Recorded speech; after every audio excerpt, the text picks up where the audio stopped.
Good evening. It's an honor and a privilege for me to spend time seeing some familiar faces and some faces who I have not yet met.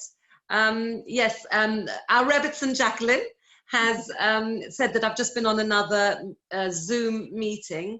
I became a matchmaker, I suppose through needs must, about 38 years ago. I was newly married myself. And a friend of my mother-in-law said, why can't you find somebody for my niece? And it allowed me to be the shaliach, the messenger, and it was an incredible feeling. Since then, thank God, I've lost count, but I think it must be approaching about 40 now. I take pride in every single one of them. When they have their babies, it's like I have another grandchild, which is really quite exciting. I think the only thing to say about being a matchmaker is that the most definite, predictable thing that I can say hand on heart for sure, 100%, is that this is totally unpredictable. The whole business about being a matchmaker, the whole matchmaking, it's so unpredictable. And the thing that's so beautiful about it is you see the hand of God clearly in front of you. You think things aren't going to work out and they do. You think things are definitely going to work out and they don't. People go on a date for a half an hour and it works, and they go on a date for 6 hours and it doesn't work. But what I'd like to do tonight is share with you our latest venture. It's, again, if ever we needed a proof that Hashem is holding us tight and holding us and guiding us, it's this new venture of ours. Because if I describe it to you, you'll think that I've gone completely mad and it doesn't stand a chance of success, but I will tell you otherwise. The scheme I'm talking about is called Zoom with Whom. It's a venture that we borrowed from America. They were doing it there. Obviously, it's brand new because it's only because of lockdown. What's happened is, one of the things about lockdown is that singles who are desperate to get married haven't had that opportunity. And a lot of them have felt very low, very isolated. People who perhaps are living by themselves, young singles, haven't had a chance to meet anybody. The phone's not ringing, there's nowhere for them to go. And it's extremely isolating, and it makes them feel quite vulnerable. So we've borrowed the American Zoom with Whom. And the way it works is, it's absolutely brilliant. We've advertised widely without paying a penny. I mean, we've done everywhere, word of mouth, WhatsApps, Facebook, and the word's got around. If I tell you tonight, we have 187 applicants. The youngest is 20 and the oldest is 70 years old. And all you have to be is single. That's the only thing we ask. We don't care how religious you are. We don't care what age you are. We don't care if you've been married before. In fact, the less information we know, the better for us. And all we really want to know is your age and your hashkafic background, because we need to be able to put you in a group that's suitable. And what happens at that point is we have a committee, a very small committee, which would like to grow. If anybody's got time and wants to volunteer, please tell me at the end of this. And we choose 5 men and 5 women of similar ages and similar hashkafic background. And we then invite them to a Zoom event. It doesn't cost them a penny. And the only thing we tell them is waist up, dress nicely, put your makeup on. I don't care what you wear waist down, but waist up, you're on a date. But you're not on a date with one person, you're on a date with 5 people. So you better look pretty. And they say, oh, it's not for me. I'm out my comfort zone. I can't do this. And I say, I'm also out my comfort zone. Welcome. We're both out of our comfort zones. Everybody on the Zoom scene, on the Zoom session, is also out their comfort zone. But it doesn't cost you a penny. You're not going to Antwerp, Gateshead, Belgium, anywhere. You're not going anywhere. You're not paying a penny for the date. And all you're doing is looking at 5 different people and seeing, is there a compatibility that I'd like to explore further? That's all. That's all. If they agree, and thank God tonight was our 9th session. Today we had 15 people. I'll talk about that in a minute. And we've got another 4 sessions planned for the rest of this week. So what happens is we have 5 men, 5 women, and I facilitate. So you see my face, and I tell them that although they see my face, it's taken a whole team. Actually, it's only 4 people, but I don't tell them that. I tell them there's a whole committee behind me. We have a back facilitator who's invisible. And she's the one that will say, your third button's undone, do it up, or you've got spinach in your teeth, or the light is really bad, I can't see your face, or stop walking around, you're making me dizzy. So she's the one. So I start off by saying, please check your personal chats, because our back facilitator will advise, she'll guide you. We want you to shine. We want you to look the best you can. And then I introduce myself, and I start off with icebreaker questions. So everybody has to have their right name on their screen, okay? So if you're on somebody else's screen, put your own name there, because they want to be able to know who they fancy, basically. And then I'll start off with icebreaker questions. So I'll say, okay, here's a few questions for you. If you had to get rid of all your apps and keep 3, which 3 would you keep? Okay, so then they start chatting. Oh, I'd get rid of this and I'd get rid of that. And I keep quiet and I'm just letting them chat amongst themselves.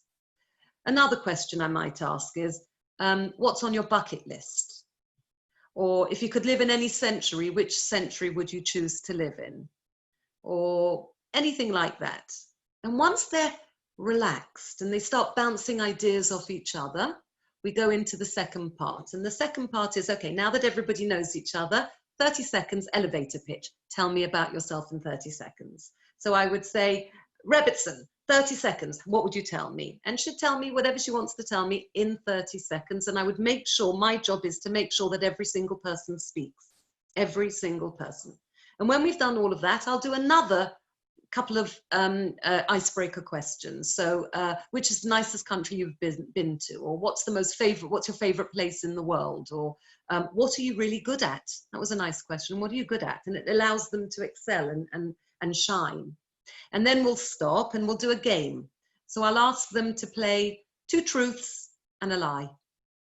And this they get in advance, so they can prepare it, because we listen to the feedback. And originally we asked them, and I would just pounce on somebody. And their feedback was, you know, I can't think on the spot. I'm flustered. I'm nervous. I'm anxious. If they prepare it, then the questions that the people ask are much, much better. So for example, we had somebody who said, I've driven a coach. He looked about 16, but he said one of his things was, I've driven a coach.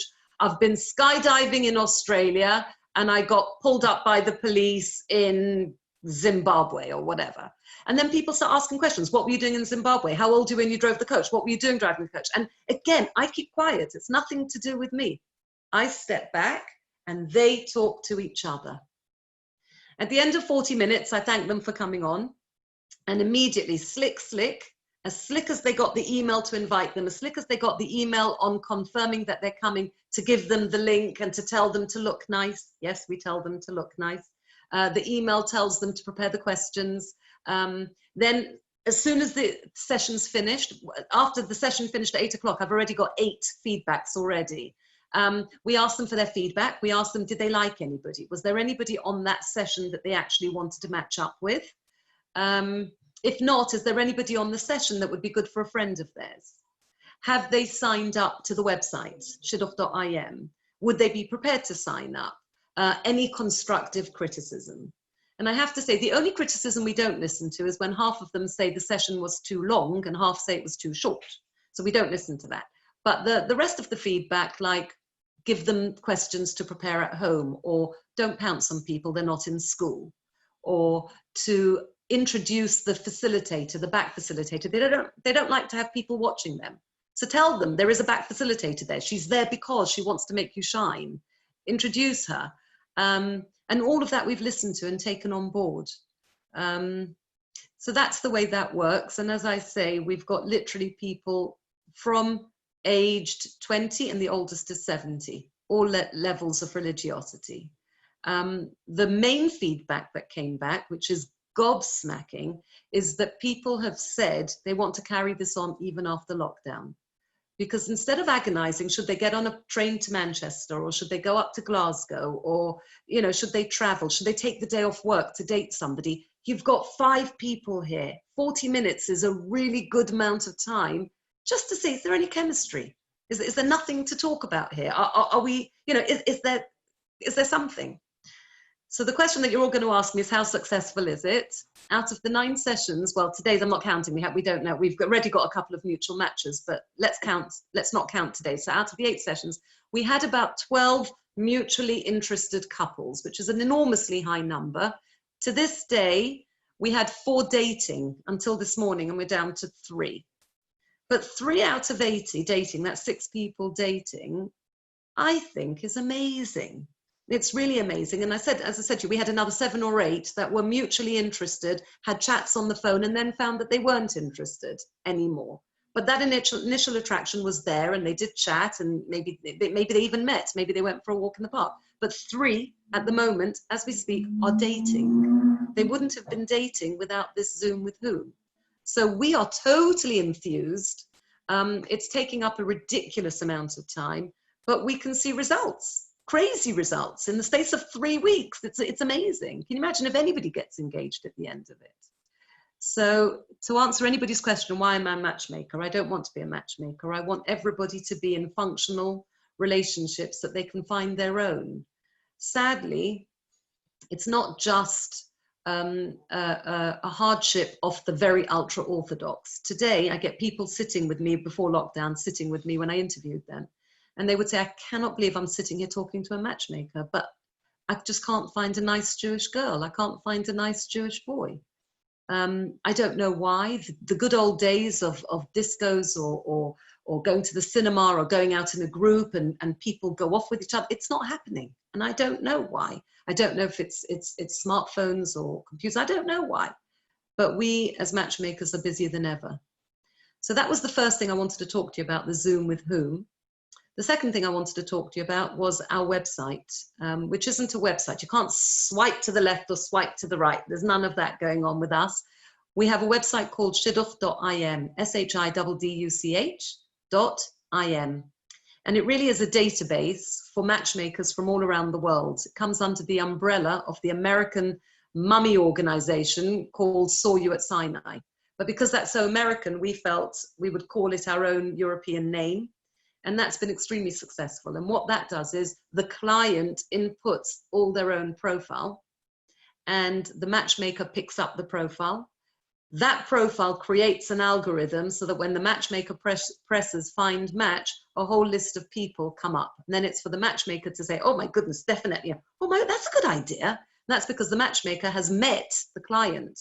And if the matchmaker couldn't meet the client in person, then the matchmaker would at least have contact with the client on the phone or Skype or whatever it is. And that's been extremely successful. That's been going for about 16 or 17 years, and they've made about 1,800 matches. So it's tried and tested. You know, people will say, no, I don't do the website, it's not for me. It works. I can only tell you what works. And then apart from that, I still do the good old-fashioned foot soldiering matchmaking, where I meet my clients and listen, and then listen, and then listen some more, and hold hands. Literally, they're scared. They don't know how to date. They don't know how to talk on a date. They don't know what to expect. So I try to do that as well. It all comes under the umbrella of matchmaking. I'm going to stop for a second and see so far on the 3 things that I've talked about: the Zoom with Whom, or the shidduch.im, or the foot soldiering. Are there any questions that perhaps open it up to the audience, because I can't see all of you. I don't know if anybody wants to ask anything.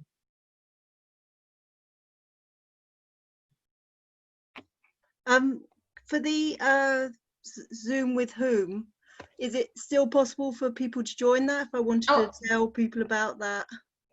Absolutely. Absolutely. Can you give us something like a reference thing that I can give to people?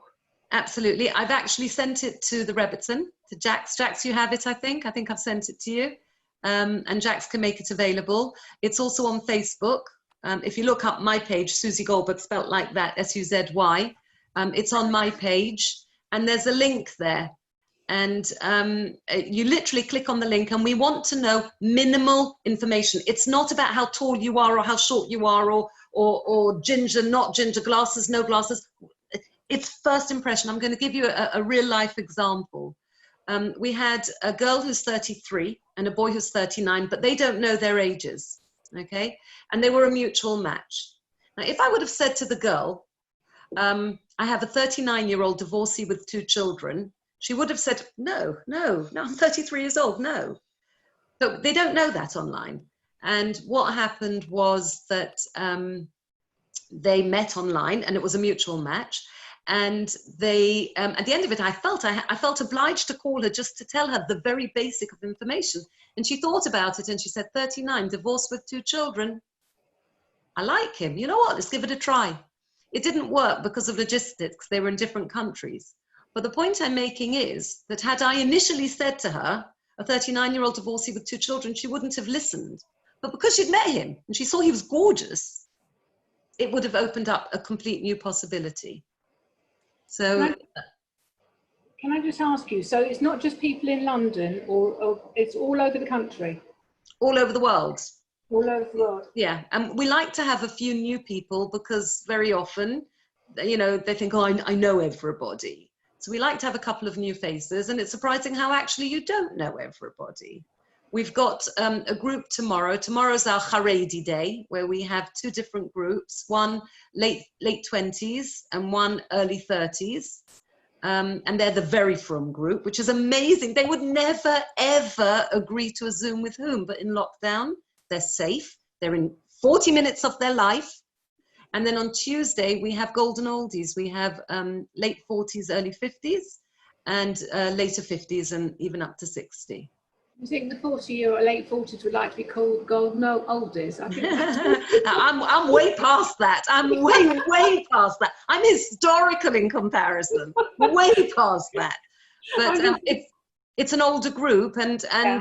You know, there's so many people in every category. Yes, I know that. Yeah.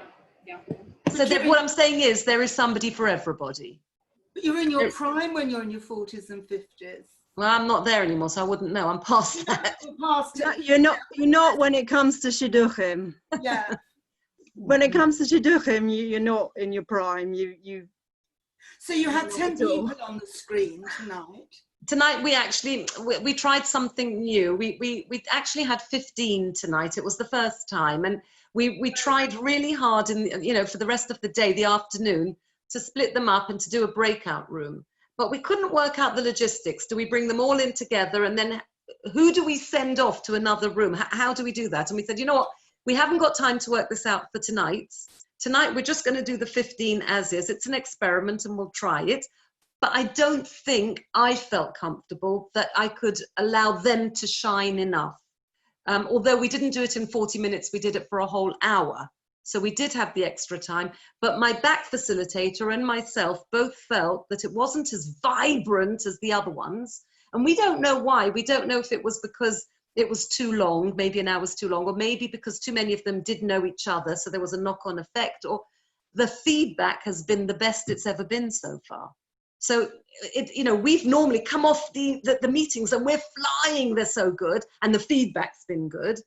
Both of us came off today and we were like, oh, I'm not sure. And then the feedback's brilliant. And we've already, as I came off, there were 8 replies so far out of the 15. And there's already a mutual match. So go figure.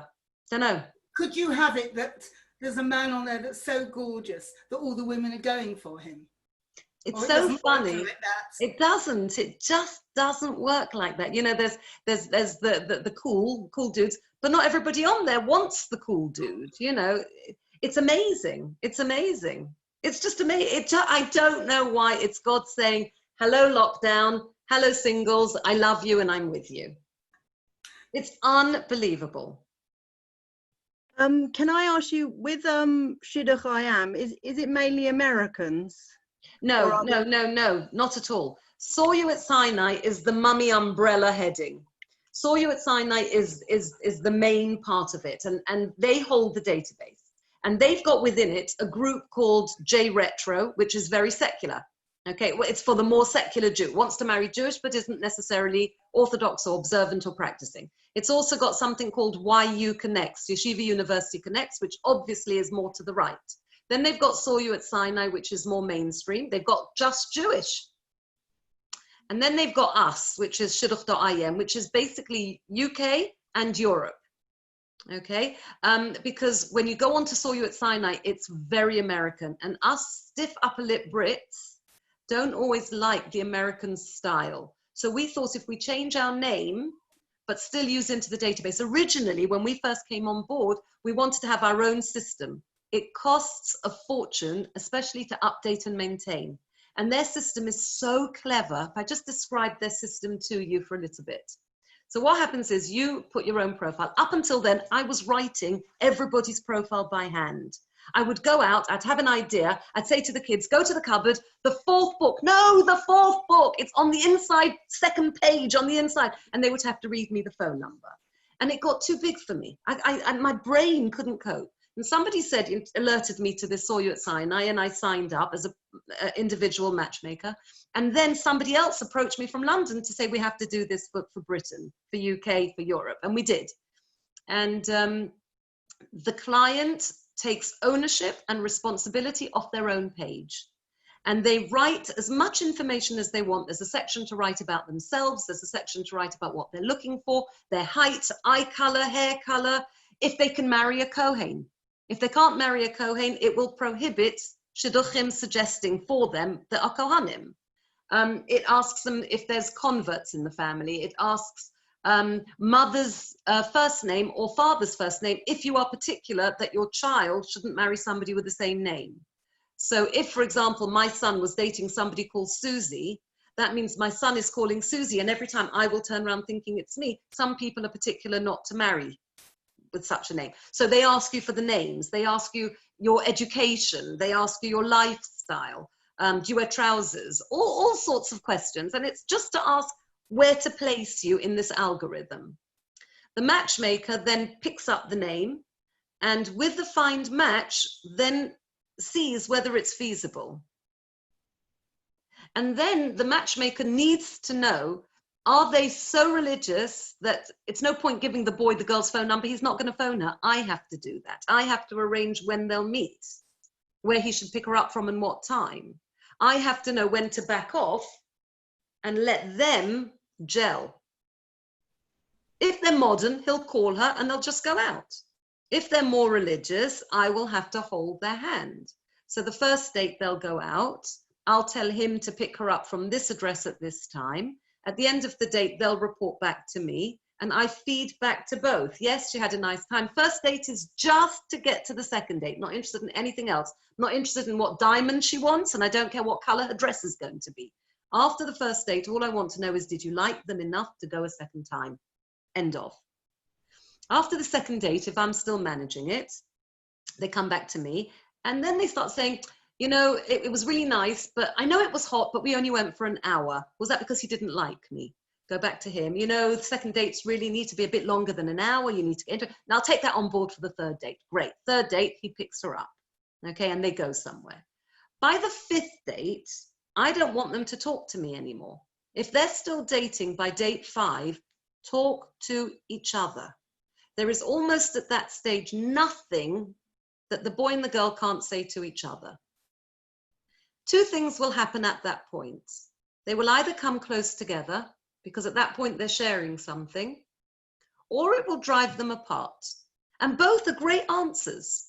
If they're driven apart and it falls by the wayside, terrific. It liberates you to move on to the next suggestion. Why do you want to date for years and years and years to find that you're not compatible? And if it's working, then they'll get closer. At that point, I find they don't normally come back to me at the end of every date. It's usually every 2nd or 3rd date. Hi, just checking in. We had a great date. We da-da-da-da-da, and this and this and this happened. And I don't know what to do. I don't know if I should suggest meeting her parents yet, or I don't know if it'll scare her off. And I'm listening. I'm just listening and absorbing. And I'm feeding back to him and to her. I don't push. I don't push.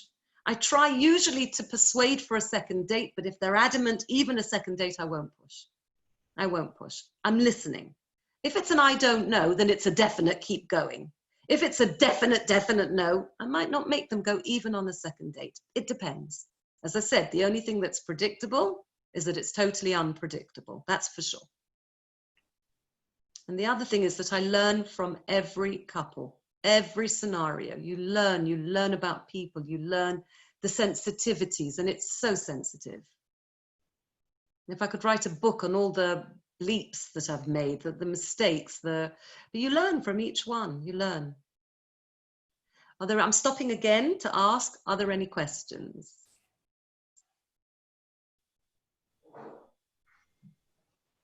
No questions? I wanted to know, how do you think of people being together? Is it just a feeling? Is it just based on, like you said, the hashkafa, the outlook, or are there specific things that you're looking for when you match people together?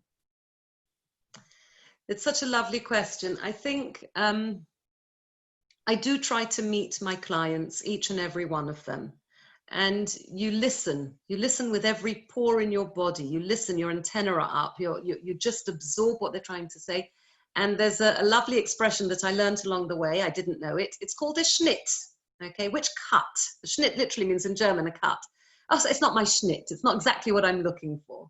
So you get to feel, you know, you get to feel if they're academic, if they are academic, but not looking necessarily for academic. You know, sometimes it's opposites attract. If the backgrounds, do the backgrounds match? Does it matter if they don't match?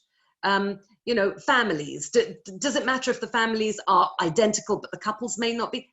So many questions. And at the end of the day, it's not in my hands. It's not in any matchmaker's hands. It's all by God. I have to tell you the true story. I'm not going to say who it is. Most of you might, well, Jax, you certainly know who it is. I think this is my most powerful story.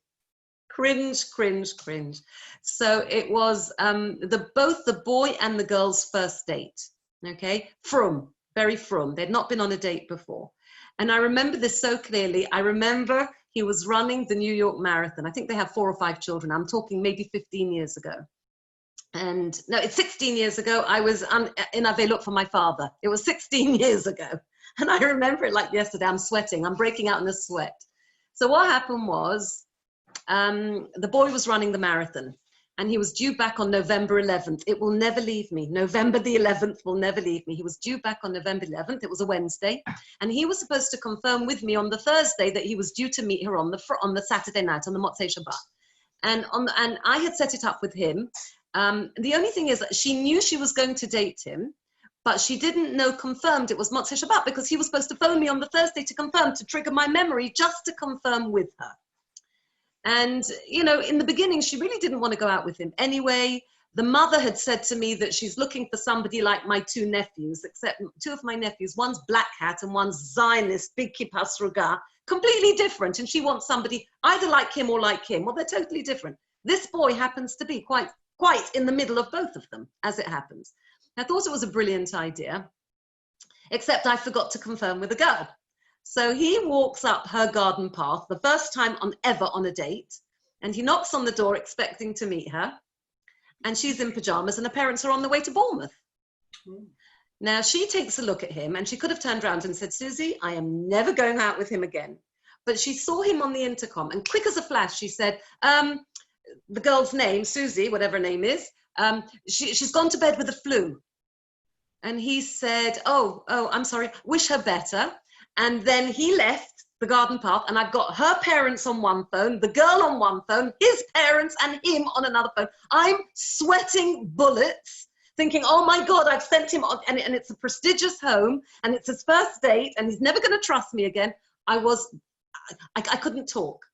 Anyway, the way God works, you can't make the stuff up. She sees him on the intercom and she thinks, oh, he really is quite nice. She was only agreeing to go because her brother had known him from yeshiva and said he's a nice guy. But she was marrying Rabbi Black Hat, and actually he's Mr. Kippah Sruga. So she said she wasn't going. But when she saw him on the intercom, she said, tell him I'll be better by tomorrow.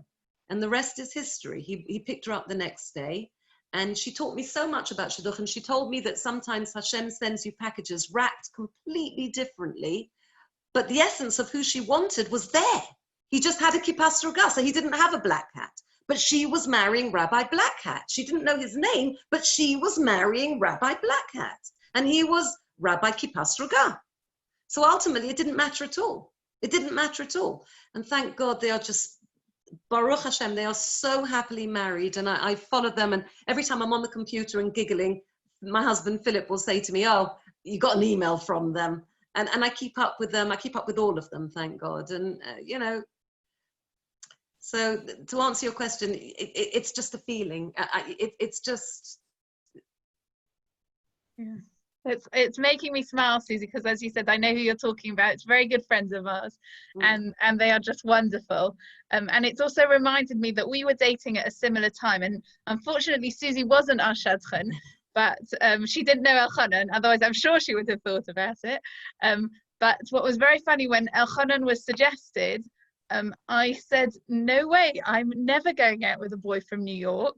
And definitely not one who's learning in the yeshiva he was learning in, because I didn't think he was serious enough. And like, I had so many reasons why I wasn't going to go out with him.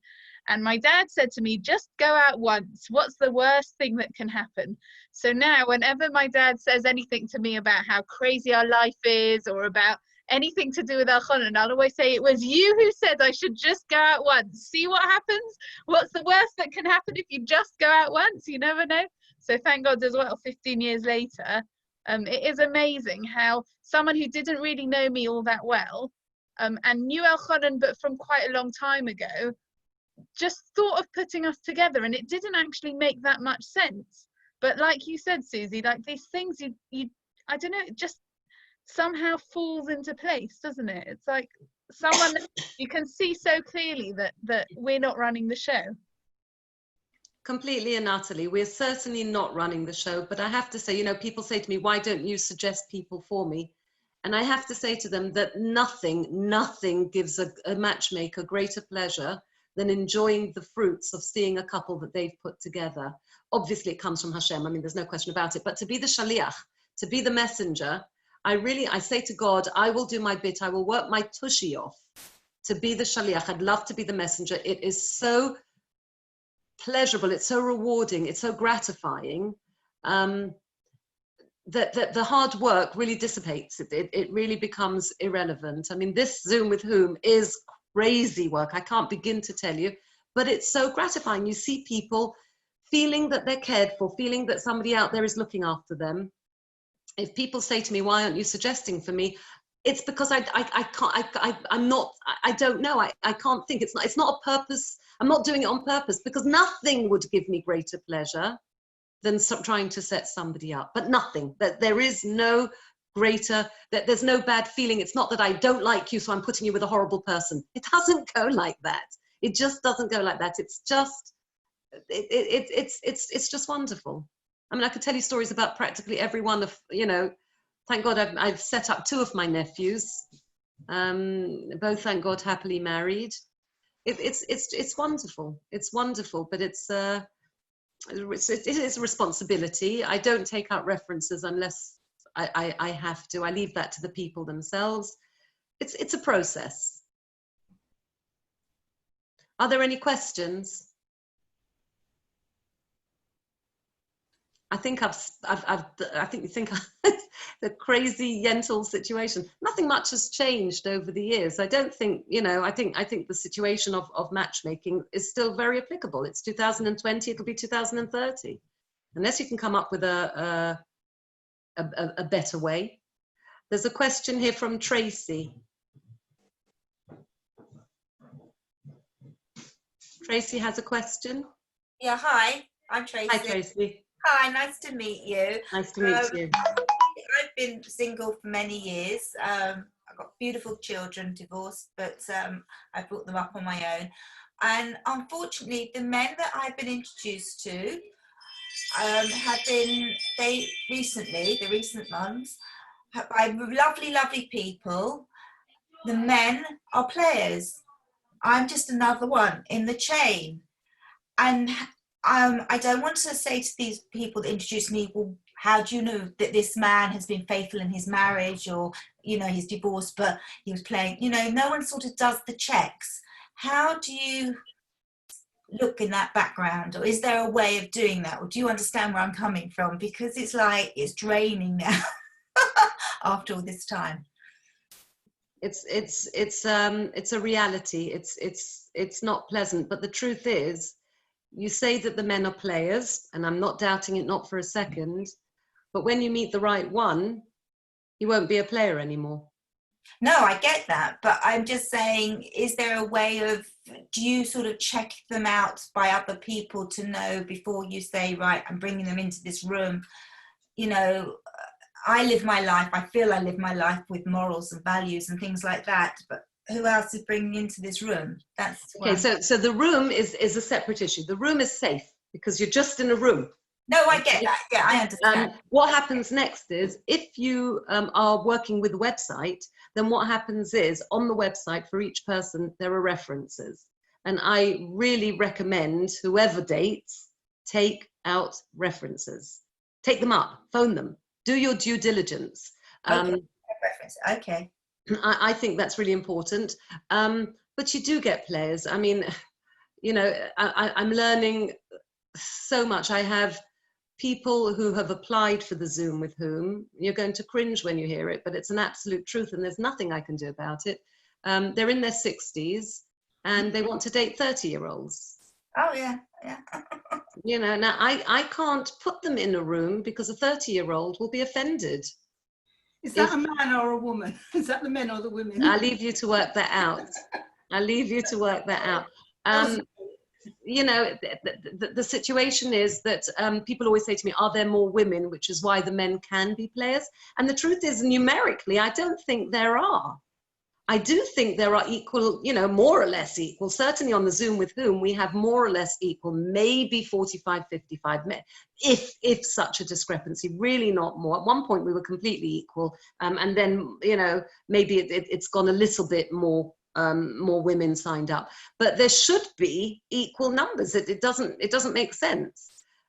So why the men feel they can be players, I don't know, but I've heard this a lot.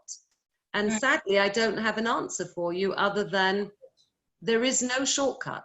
You know, when people say to me, oh, it's not for me, I'm at my comfort zone. Yeah, there is no shortcut. I wish I could say I'll wave a magic wand and this perfect person for you will appear. Sadly, you've got to kiss the frogs till you get to the prince. They're just, it's you don't want to hear it, but that's the only, there are no shortcuts. Now, I like the way that you said there's references. I didn't know that. So that's, oh, absolutely. That makes and if there aren't any, you insist on getting them. And you insist on phoning them as well. Okay, I like the sound of that. Yeah, it's you know, it's an essential part of today. Okay, thank you. Thank you for your time tonight. It's a pleasure. Okay. You also learn a lot from the website. There's a section where you write about yourself, who are you? And there's a section about what are you looking for? And as a matchmaker, I've become really reading between the lines. You know, not everybody has to be religious. I don't have a problem with people if they're observant or not observant, but I do have an objection when somebody writes their profile that they are looking for voluptuous, flowing locks. She has to be slim, she has to be pretty, and doesn't mention being kind. Kind doesn't come into it. And I'm thinking, really? Really, okay, I would struggle. And the truth is, as his matchmaker, I have to set him up, so I do, and he just rejects all of them. He declines all of them. So it's very important when you get a profile to read between the lines, see what you're seeing. And the way that works is you will get suggested a match through the website based on the algorithm that your profile creates. And then you have the opportunity to peruse at length, go through it with a fine-tooth comb. And then you might accept it. And then you will speak to the person on the phone. You're still in a safe environment. And only when you feel confident enough that actually the conversation went nicely enough, I'm happy to meet, then you meet that person. So you're protected to a degree, or you protect yourself. You build up your own protection within the system. You can decline as many suggestions as you want. It's a computer. The computer does not get offended. The only thing the website wants you to do is accept or decline. Don't ignore, because we are all volunteers and we really put in the hours, and we're searching and surfing the internet for you to find your Mr. Right. When you find a profile that's appropriate, people don't phone back, people let it time out. And the website says if you time out more than 5 suggestions, they call you a restricted member and you don't get any more suggestions. Then you have to phone support and get back reinstated and become reactivate your membership again. By the way, being a member, you can be a free member or a basic member. It doesn't have to cost any money. As a paid up member, you get more matchmakers and more potential suggestions. If there's no suggestions, you're not going to get any suggestions. But if there are, you will get more if you're a paid up member. If that makes sense. That means if the suggestions are out there, you will be able to receive more than 1 a week. As a basic member, you can only get 1 a week, which is fine if there aren't any more out there for you, but not fine if you wanted more. And Suzy, can I ask, what kind of percentage would you say of the people on the database are, you know, United Synagogue kind of people? Because obviously you've described people from all different sorts of backgrounds, and I know you do matches for all different sorts of people, but are there quite a lot on Shidduchim that are United Synagogue or traditional Jews, would you say? Very many, loads. Everybody's unique, everybody's individual. So somebody might be a shul goer, but more traditional, and might not, you know, might not keep Shabbat wholesomely, and they'll write it, because at the end of the day, we're not there to judge, we're there to match you up with somebody compatible for you. So there is every sort, you know, from Haredi, from Hasidish. We have Hasidim on the web. Married once, married twice, divorced once, divorced twice, with children, without children. We have every which way. We have people who are, there's part of the website which is just Jewish. So they want to marry somebody Jewish, but not anything else. And there's a whole market out there. There's a whole market for every single nuance within the breadth of Judaism. Mm-hmm. There's thousands on the website, thousands. Can I ask a question? Of course. How would it work if somebody doesn't live in this country?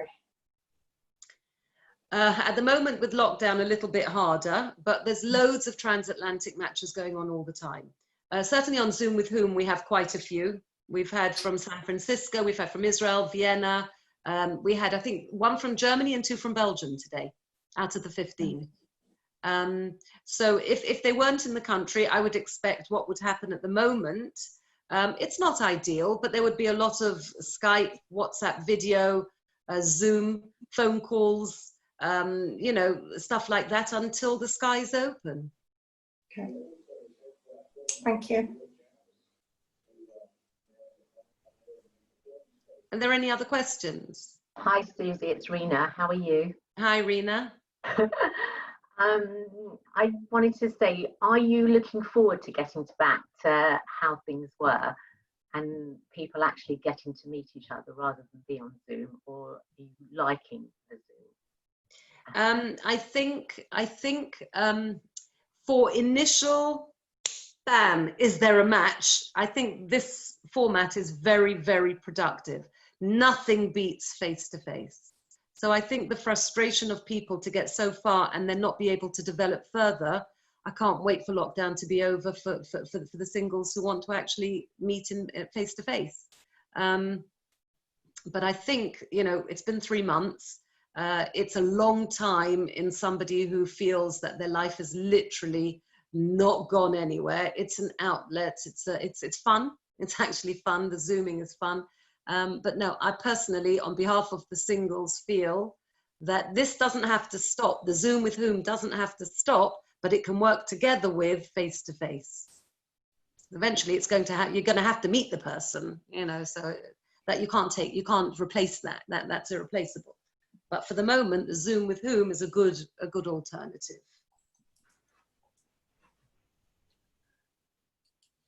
Thank you. Any other questions?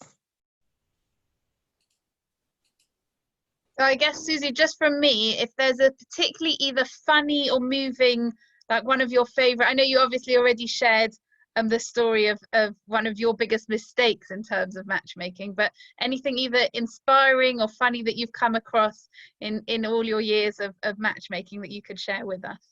I think I'm on my trilogy. I think there's so many stories. I think one of the most, you learn from everybody.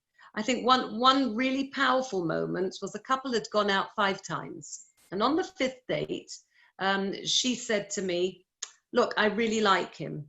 I really like him, but I don't feel we've moved off first date. So I said, okay. I called him up and I said, I told him, I said, you know, she likes you. She really, really likes you. So she doesn't feel she's moved off first date. If you like her, give her something, show her something, tell her something, let it reflect in your behavior.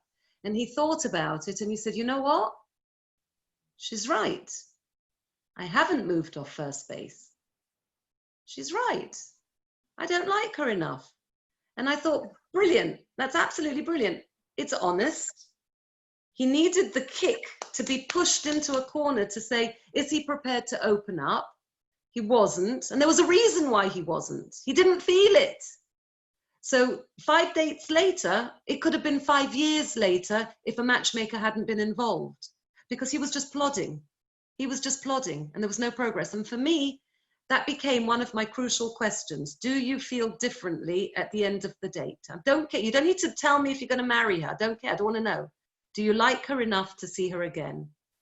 Do you like her enough to invest? And that's why I adopted my 5-date rule, because after 5 dates, don't tell me. If you're not telling each other, then perhaps you need to analyze, is something wrong? So that was quite a light bulb moment for me. Obviously, there are so many stories that I can't share. Some of them are pitiful, just so sad, and some of them are just brilliant. One of my most recent ones, I went on every single date with them. That means when they came back, they phoned me up, and I had from both sides, I should have just gone with them. It would have saved me half the time. I knew everything. So, but then the beauty of that was when she said to me, da da da da da, I'm like, yes, but, and I could fill in from his perspective. You know, that he talked so much about cars. Yes, that's because he has a passion about cars, never owned one, couldn't afford one. Ah, okay, that puts it into perspective. But that's because I heard every second of the date that they were on. So, you know, is there a moment? No, I can say hand on heart, I've learned from every one of the almost 40 people I've set up. It's an incredible privilege. It's an experience that, you know, people say to me, oh, I can't do this. And I'm like, no, no, you can. I forgot to tell you about our latest initiative as well. And this is brilliant. It's brilliant, and it will start, please God, very, very soon. It's called Suggest a Shidduch. That means you can be in Kosher Kingdom, you can be in the swimming pool, you can be getting dressed and suddenly have, oh my goodness, he'd be great for her. And you don't know what to do with it. So all you do is you WhatsApp, there's going to be a dedicated Suggest a Shidduch WhatsApp number, and it will be advertised everywhere. And you just put Jacqueline Rosenberg for Elch Feldman. That's all you have to put. The controller picks this up and says, who's Jax Rosenberg? Oh, I know, she's the one that was like, okay, go back to the person that suggested it if you're not sure who it is, and just see if you can get any more information. And then the controller has a dedicated team of matchmakers to run away with that idea. She davens at Diana and Troy. Oh, I know her. Okay, go to somebody in Diana and Troy and get them to suggest it. That means there will be no more matches left in the air. Anybody has an idea and doesn't know what to do with it, sends it, WhatsApps it to this dedicated number. What a simple idea. How brilliant is that? So that's our next initiative, launching very soon, please God.